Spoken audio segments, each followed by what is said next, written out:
Hello, everyone. Welcome back to the Lotus Life Podcast. My name is Kim Fisher. I'm a manifesting and mindset coach, the creator of Manifesting Mastery Membership, and Rise, the day retreat and year-long membership, as well as this podcast. It's so awesome having you guys here. One of the most important things that I love teaching people about when it comes to mindset, when it comes to attitude, is be around people who support you. This is so important. You are and become the company that you hang out with, no doubt. And I've experienced that many times. And I know of other people who have just succeeded and started thriving in their life, and then they met the wrong person. And their life completely took on struggles and difficulty, and they're different people now. Then they're certainly not happy. And I'm going to share with you my personal story of my experience with going through marriage and then divorce and where I am now. Because what I learned from that marriage, now that I can look back, is that I was with energetically people that weren't aligned with me. They're great people, love them, wish them all well, but energetically and feeling emotive wise, they were from a different planet than me. And that really hurt me energetically and messed with my head. So stick around.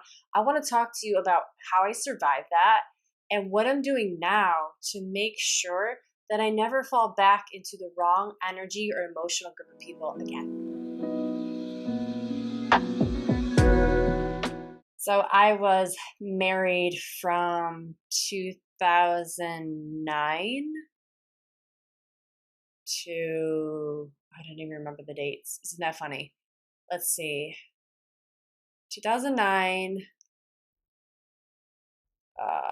2018, around 2018 is when we separated and then got divorced around 2019, and here we are. So it wasn't that long ago that I was separated, but if you've ever been divorced, you know that the marriage ends long before the two people in the relationship call it quits. So I always tell people that there were fracture signs and there were stress signs a year before he finally said, I want out. And I knew that looking back is so clear, but what that allowed me to do, and I'll speak more to this in a little bit, was heal a lot faster because our relationship, our marriage was already done. And then there's a whole year that we went by that really wasn't great, very toxic. And then finally, the decision was there and we went forward with it. So I'll talk about how I survived it. I'll talk about what I'm doing now to set up good boundaries for myself. But also, I want to tell you about what it was like to be in a very different family experience. My parents are very emotive, and to a fault, I would say. And I grew up in a very expressive household. People spoke their minds, especially my dad. My mom, not so much, but she eventually would if she was pushed to the edge enough. And either way, I saw arguments and I saw makeups. I saw apologies.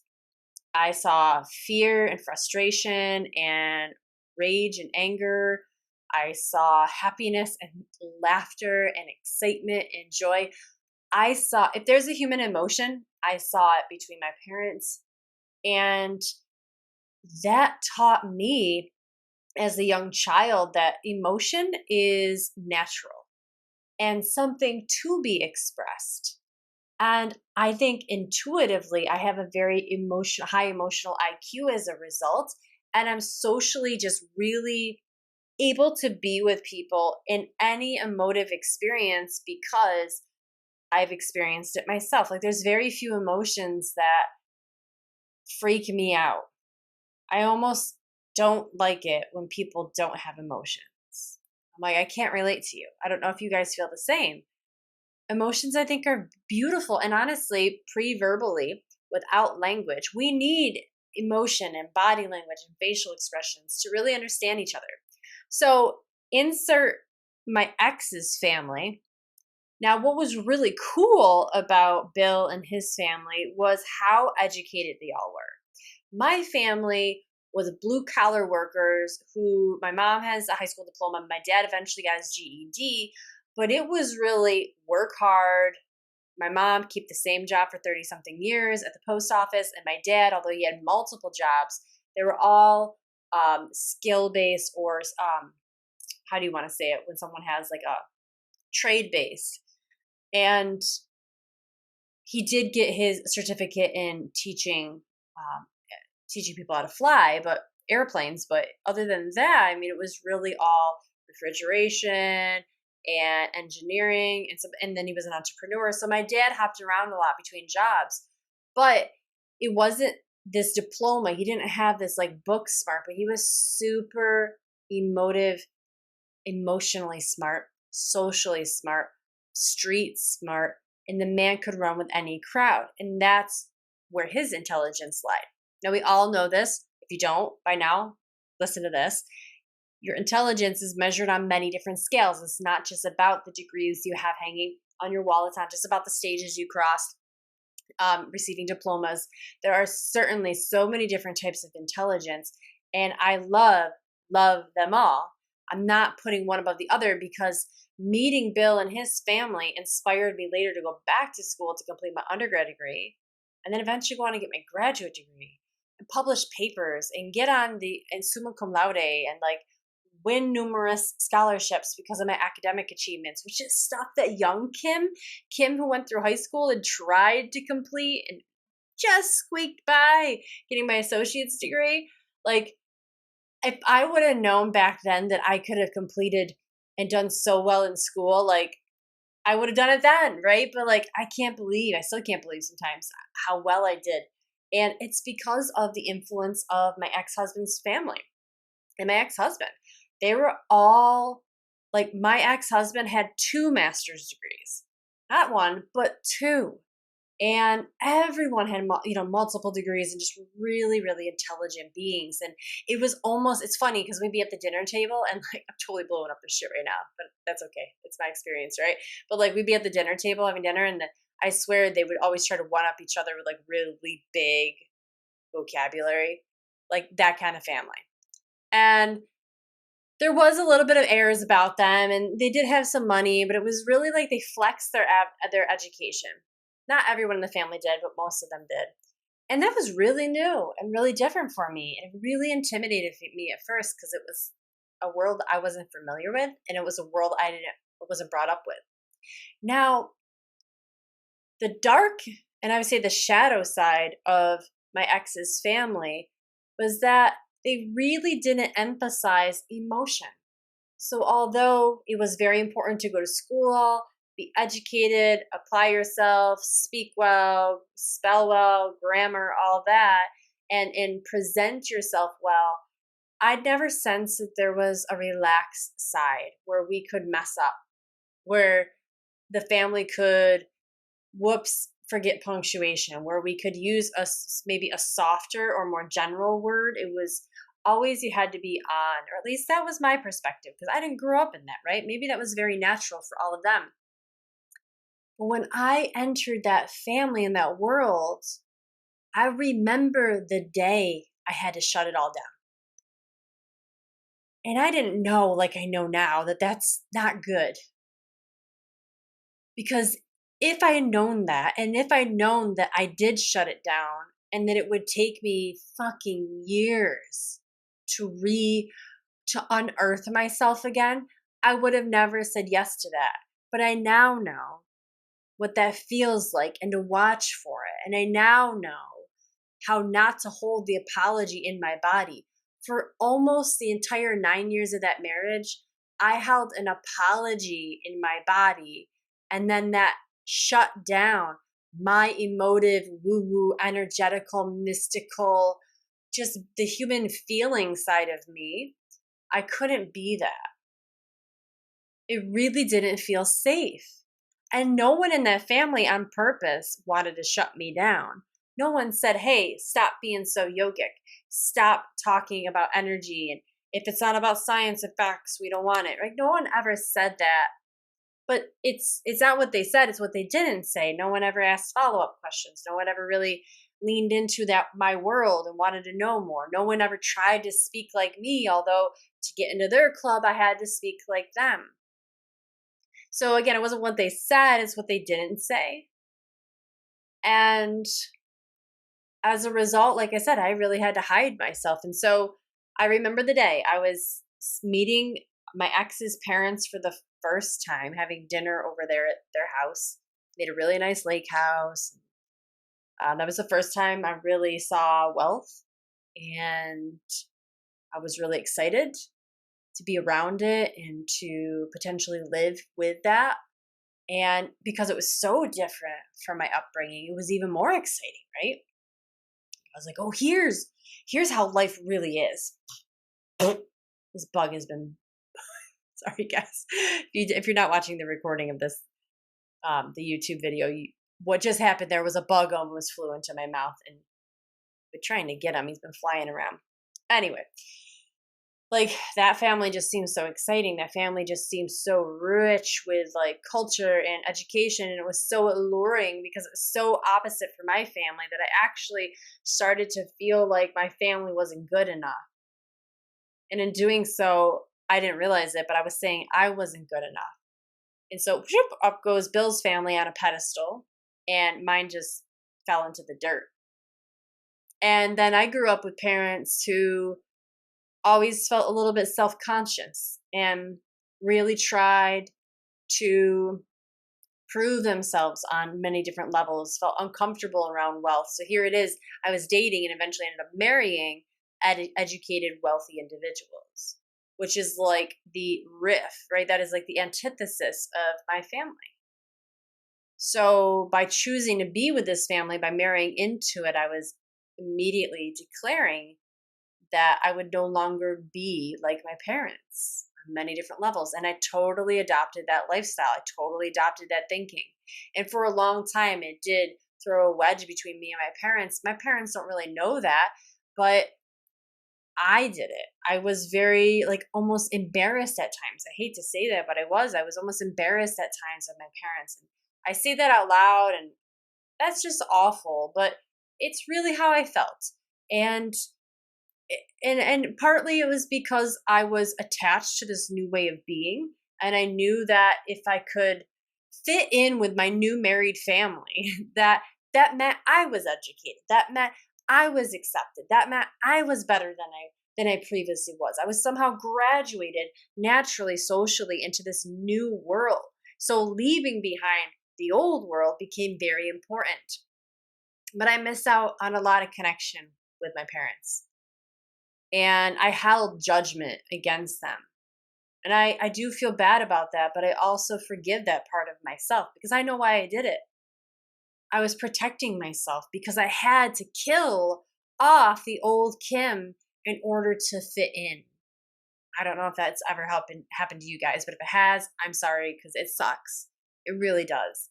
And I remember the day I was sitting at that table, meeting Bill's parents for the first time, having dinner. And someone brought up, I don't know, energy or some discussion about sound, maybe. Oh, probably because my former father-in-law had a hearing aid. That could have been. I really don't remember. But I had remembered seeing some research done with lead shavings on like a drum, and someone would play music through a keyboard and hook up the keyboard to the drum, and the electric wavelengths, the sound waves, would actually vibrate the frequency of the drum skin, and the shavings that were on top of the drum would bounce and eventually form a really beautiful geometric shape that looked like a prism, that looked like a kaleidoscope. And you guys have probably seen some of this research before, especially with water crystals or water molecules. Well, we can do it not just with water. You could do it with sound or sand. You can do it with a lot of different mediums. But that blew my mind. And so I contributed that to the discussion. I explained it, and the whole table went dead silent. it was crickets. And Bill Sr. turns to me, he was directly to my right, and I remember him just smirking and like, like, oh really? Like, drums, huh? And he was like placating me. And I felt embarrassed. And I felt like I made a huge mistake. My voice, my ideas, my excitement for life immediately in that moment was made fun of. And maybe I was taking it too personally, but I really felt like if you've got your son's girlfriend over for the first time and she opens her mouth and says something, like, you probably should look interested, right? Like, that's just a nice thing to do. It's like, oh, really? Interesting. I've never heard of that before. I'll have to check that out. Like, that would have been such the great thing to say. And I wouldn't have shut down. But the thing is that wasn't the only experience. I had so many moments with that family where they just did not want to hear what I had to say. And I slowly felt disconnected, and I had to just put the huge part of myself that was energy and the Kim you guys know now, and the things I love to talk about, and manifesting, and mindset, and energy, and I had to box that up, label it toxic and dangerous, and put it in the basement of my soul, never to be touched again. Well, guess what? After a while, that eats at you, and I started showing up fragmented into everything, feeling half of me, not even, was able to get things done, and my confidence eroded, and I felt awkward in social situations, and I no longer connected and felt love for the people that I used to love, not only my parents to some degree, but old friends and family of mine. Like, I didn't want to, I didn't know how to connect with them anymore because I'm guessing right now, looking back, that my central core of who I was just completely dismantled. I had to be someone else. And so fast forward about 8 going on 9 years, and our marriage is shit.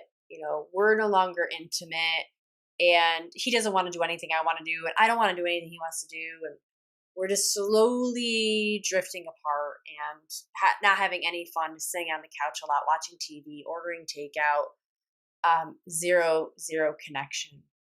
And I'm not going to air the laundry out completely in this episode, but for reasons that he wanted to divorce.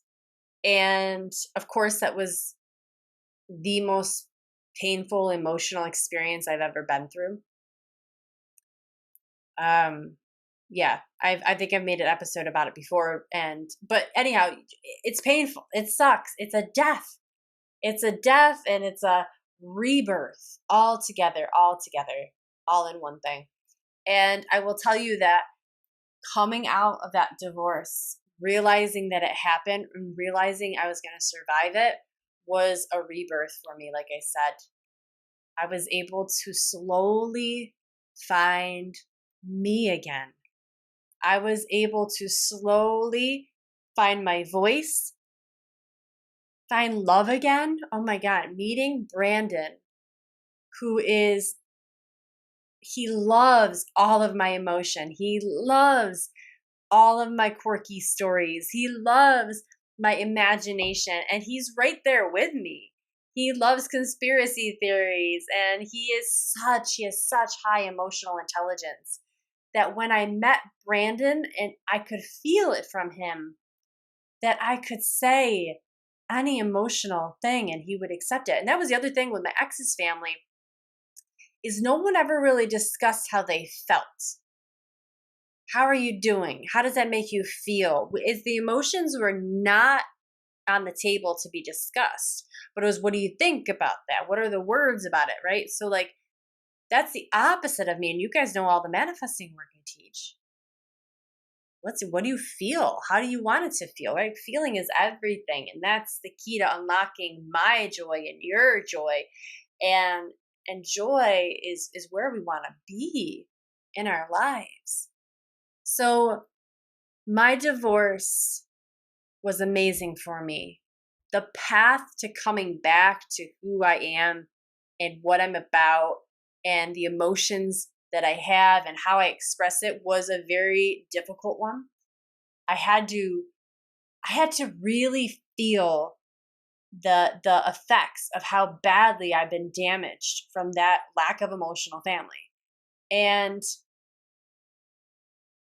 feel that, honestly, slowly repacking my wounds and applying balm and medicine and healing it was a painful effort, because I realized how far I had fallen from myself. And that's painful just to see it. And it's tough work to get back up. And I really just now, within the last 6 months, feel like I've not only found myself again, but I found and I am heading in the version of Kim that should be expressed in this lifetime. And I still have twinges of doubt and moments that, like, maybe I shouldn't say what I want to say, or maybe I shouldn't be this emotional. But I know that I'm safe in being emotional. I know that my emotions are one of my greatest assets and currency. So now I want to share with you how to not do what I went through. First of all, if you're in a marriage right now, if you're in a relationship and you don't have a hugely emotionally supportive person, you got to do what's good for you. But honestly, you deserve someone that makes you happy. So, first and foremost, I just want to say you deserve someone who makes you happy. And if you're not happy, you should question anything, your job, your employer. You should question your degree that you're getting, and you should certainly question your friendships and your relationships if you are not happy and if you don't feel like you can be yourself. And if when you're yourself you're scolded or you're gaslighted or you're made fun of, that's not healthy, and you should think about leaving. Now, if you are not in a relationship and you are maybe thinking about getting into one, what are some things that you can look for? What are some things that I've done to sort of protect myself, to guard my greatness, as I call it, to get myself ready for the next level relationship? Well, first of all, I allowed myself time to be alone. After my divorce, during my divorce, when I was living on my own, going through graduate school, I was dating and having fun, but I mainly was on my own. I lived in my apartment by myself, and I highly recommend that.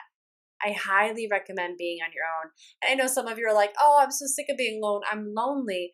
But if you look at it as information gathering time, if you look at it as healing time, you're going to use that time alone more wisely. Go for walks, listen to music, take baths, drink wine in your apartment if you drink, listen to music loudly, go on dates, have fun, explore with your girlfriends, like go out and live your life, but also spend time alone and feel loneliness, feel depression, feel anxiety. Allow yourself to feel your emotions and learn how to recover for them, because guess what? Most people don't know how to do that. And then they get into relationships thinking that that person's going to help them become a better person. And when we assign someone that type of role, we're in deep doo-doo. So make sure you spend time alone at some point in your life and learn your nuances, learn where you get stuck, learn your mud and your shadow so that you can heal it and illuminate it so that you purify yourself in a sense. That's what I did for a couple months alone in my apartment. And it sucked until it didn't. And suddenly I was radiant. It's because I allowed myself to go all the way down to the bottom of myself. I wanted to feel everything. That freed me up so that I knew who I was. So to know who you are is the whole point. Spend time alone. If you can't, leave your partner. If you're definitely living with them, schedule yourself an alone retreat. Go away for a week. Go away for 2 nights. I don't care. Just find alone time and get weird. Get weird, put on music, do stuff that only you would ever do. Become that child again and play. That's the only way you're going to get to know yourself. And we've got to get to know ourselves, because we're going to attract who we think we are. If you think you're someone who can't be emotional, you're going to attract someone who can't be emotional. If you think if you're someone who doesn't deserve love, you're also going to attract someone who doesn't deserve love. So we got to really find the essence of who we are, our truest selves. And I think for me, my path was the only way to really do that was to get alone. And even now with Brandon, I'll still find time to get away and be by myself because I know it's really important to have Kim time. So the next point I want to give you is make sure that the people that you're running with, your social circles, are really awesome people. And that might sound like, duh, Kim, but a lot of you, I know, because I did the same, are hanging on to people that just don't do it for you anymore. Say goodbye to them. It's okay. It's okay to say that friendship is complete. This relationship is complete. Thank you. I love you. Be well. But I've got to live my own life. You become the people you surround yourself with. If you're not happy, check in with that. Do something about it. And I would say the third thing to do is self-care. Make sure you have routines in the morning and the evening that actually help you bolster your self-esteem and the love of who you are. Without those routines, we end up letting the world and other people tell us what to do and tell us what routines to make. But this is you, again, grabbing the power back, discovering who you are and what you like and what you don't like. And these routines that you adopt, these self-care routines, will allow you to spoil yourself again and get you back into a place where you're loving who you are. The world, other people will make you so wrong. But you and your job now is to find what makes you so right. So spend some time alone. If you can't leave your partner because you're domestically tied up with them, that's cool.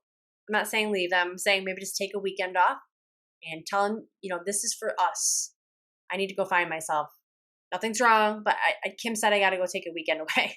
You're welcome. You're going to love that. Okay? 2, make sure you ditch people, say goodbye, that are no longer serving you, are making life fun, or making you feel weird about who you are. Sometimes it's just time to end a cycle in a relationship, and everyone will be better for it. And 3, make sure you spend time figuring out what you love to do with morning, afternoon, and evening routines. Going for a walk, doing some radical rituals with me, yoga, meditation, manifesting work. Start a book club, join a book club, do some karate, etc. Walk by the lake and see the sunset. Find ways to turn yourself off and access pleasure. That will help you point. Pleasure is like little arrows that point this way, this way. This is the way toward finding and discovering you, so that you never back down ever again, no matter what relationship you're in. My wish and hope is that you hear this or watch this video and you feel like, yes, I need to know who I am. I'm going to do some homework now. I'm going to set up some morning and evening care routines. I'm going to schedule my time alone just to sort of get bored and feel and hear my own thoughts and figure out what I like again.